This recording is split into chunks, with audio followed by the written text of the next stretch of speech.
Magandang hapon mga kapuyaters.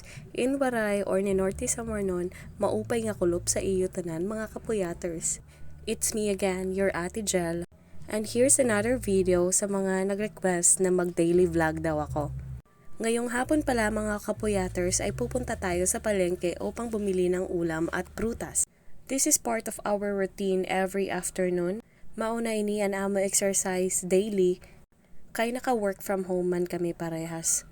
Big shout out nga pala sa aking mga big brothers, sister-in-law, pamangkin, at sa aking jowa na nag-share ng aking video na in-upload kanina. Maraming salamat talaga, the best kayo. Going back sa ating video, naglalakad na kami papunta sa bilihan ng isda. As you can see, medyo makitid yung daan papunta sa bilihan ng mga isda. Inigod permi ang struggle sa kada adlaw na kay kada adlaw ka mag-iisip kung ano nalat ang isusura. Waray man choice, kundiri manok, karne sang baboy, isda, or gulay. Kamamahal pagod yan na sa mga paraliton. Pero kay waray man choice, kaya palit nala.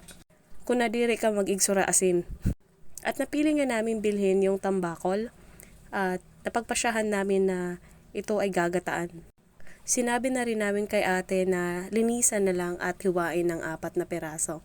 Yung dalawang tambakol ay nagkakahalaga na 200 pesos. Diba kamahal para sa mga kuripot?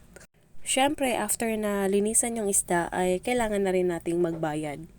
Igdadalagan ko na lang kung tayo isda para di rin ako magbayad. Kaso tingali mahipakulob pa ak. Masugad ang mga nagtitinda at tugaba.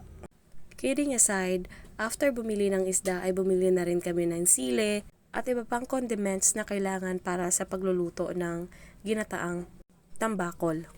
Hindi na rin kami gumamit ng fresh na gata, bumili na lang kami ng Coco Mama.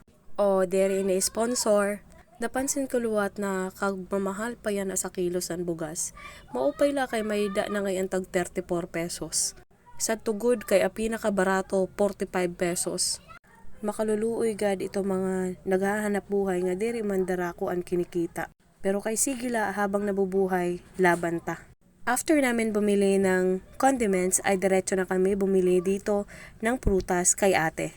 Suking-suki na kami rito kay ate kaya naman may pa-free taste si ate. Binibiro pa nga ni Jonathan na dapat may pasobra kasi lagi kaming bumibili sa kanya. Nagruha-duha pa nga ni akon grapes ba or orange ang amon papaliton. Pero nag-decide na laluat kami nga grapes. Nala kay permanente man kami napalit orange. Mahal yan aluwat ang kilo sa prutas. Tag 20 ang sayo sa orange, habang ang grapes naman 101 port. Fast forward ay naluto na rin ang ating ulam. Kain tayo mga kapuyaters. Yun lang, goodbye!